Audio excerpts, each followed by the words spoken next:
DJ can be so valuable without even scoring points. He knows what it takes during a game to win. If it takes rebounding, he does that. Defense, making the play. Dennis Johnson is as competitive as Larry Bird.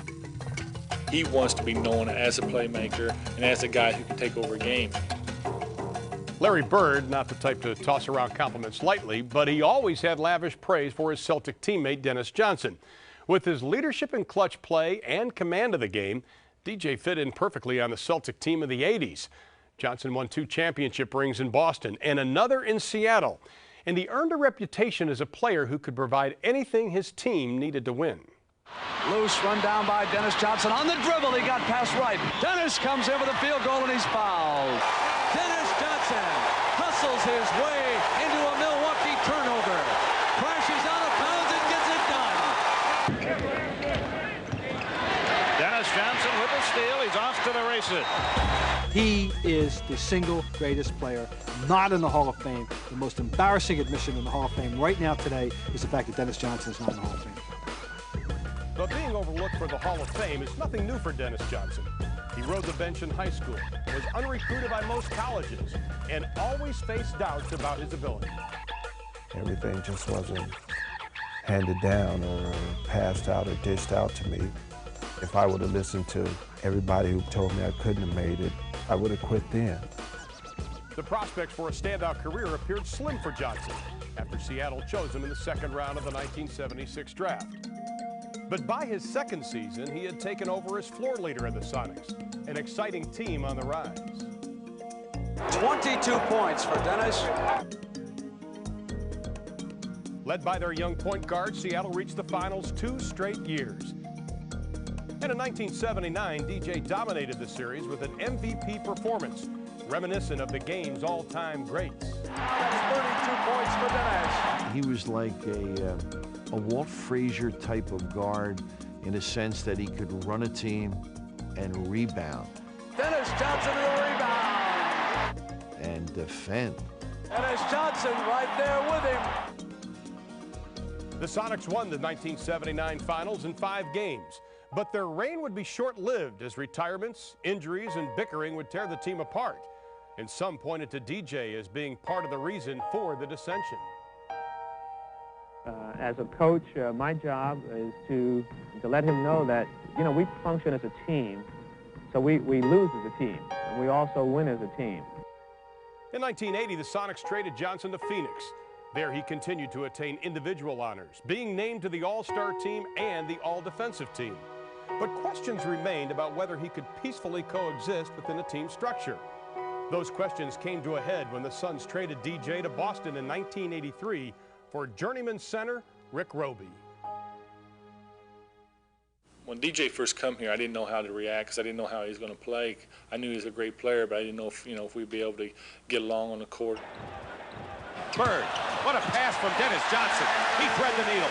Oh, open is Dennis Johnson. And the Celtics are rolling right now.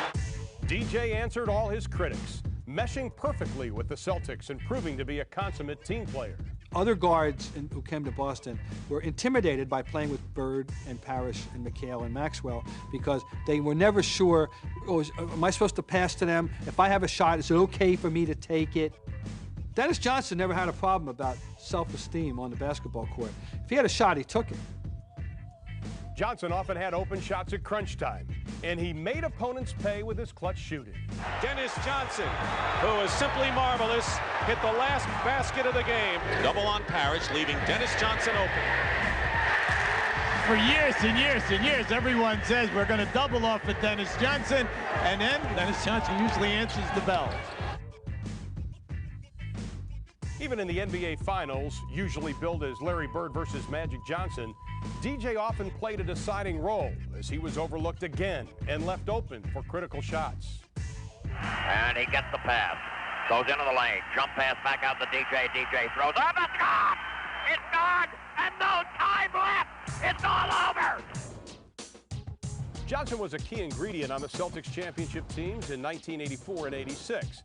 He seemed to be playing the game on a higher cerebral level, and nowhere was this more apparent than his on-court chemistry with Larry Bird. That's a set play off the backboard. What a beauty!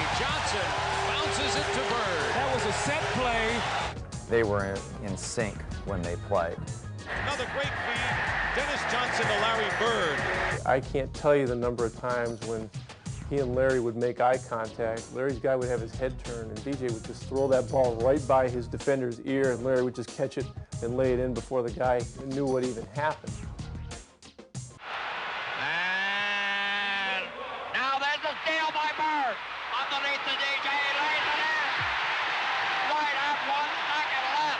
What a play by Bird. The most vivid example of the Bird-DJ connection came in the 1987 playoffs against Detroit. It's often referred to as Bird's steal, but many still marvel at Johnson's brilliant instincts. Why is he there to get that pass? Bird made a great steal, but DJ made a great cut. Underneath the DJ, lays it in. And it all happened within a split second. As Bird is going to get it this way, he's already reacted like he's in Bird's mind that he's going to steal. I mean, I was like, ooh, and then boom, I win. Just as soon as I got it, I'd seen a white jersey streaking down towards the basket, and I turned, and it was DJ, of course. Bird steals it. Johnson, layup, Boston, 1 second left. Oh my, this place is going crazy. He's a big play man. He makes big plays when you need them. Battling his way to basketball greatness, Dennis Johnson earned respect at the highest level. You really don't know how good a guy is until he plays on your team. DJ is one of the best players, or the best player I ever played with. When Johnson retired, Celtic president Red Auerbach presented him with a watch. Red said he actually had 2 watches made. He sent one of them to the Suns for letting the Celtics have Dennis in exchange for Rick Roby. No question who got the better end of that deal, as DJ finished his career with 5 All-Star appearances and 5 selections to the All-Defensive team.